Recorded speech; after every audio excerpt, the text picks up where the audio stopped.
L'avenir de nos petites communes passe par le numérique. Dans le Morvan, l'Orme compte sur les nouvelles technologies pour garder ses commerces et attirer de nouveaux habitants.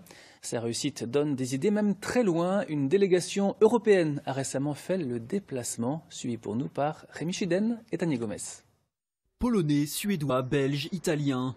Dans les rues de l'Orme, près de 50 visiteurs particuliers, représentants de territoires ruraux et fonctionnaires européens. Pas de tourisme, mais une visite de travail pour s'inspirer des actions en matière de numérique et de redynamisation. Il y a des choses qui peuvent être partagées. C'est vraiment intéressant de voir ce qui se fait ailleurs. Parce qu'on peut toujours apprendre des autres et parfois éviter des erreurs qui ont pu être faites.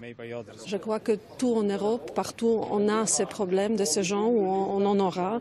Alors il est très intéressant de voir comment l'Orme met en pratique, trouve des solutions très pratiques. Depuis plusieurs années, l'Orme refuse de céder au fatalisme de l'exode rural.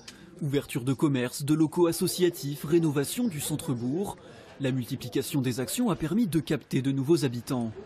Près d'un Lormois sur 5 n'était pas là il y a 5 ans, comme Alain Veil, séduit par le cadre et le dynamisme. C'est un plus qui est vraiment intéressant, parce que en plus nous on a vraiment vu l'évolution, comme ça fait 5 ans qu'on est là vraiment tout le temps à l'année, on a vraiment vu les changements et le village qui commence à revivre, et ça c'est vraiment intéressant.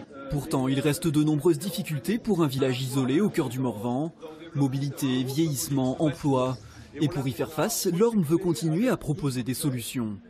Alors, il y a toujours des défis quand on est dans des petites villes ou des plus grandes d'ailleurs, c'est sans fin parce que la période que nous traversons est complexe. C'est la première fois dans l'histoire de l'humanité que 4 ou 5 générations cohabitent. On a bien tous conscience de la crise de l'enjeu climatique. On sait qu'on ne connaît pas 50% des métiers qui existeront dans 10 ans. Donc partout, de l'Orme jusqu'à Paris, il faut se mettre en mode innovation, en mode invention. Des défis pour lesquels la ville entend bien obtenir des moyens supplémentaires de l'Union européenne.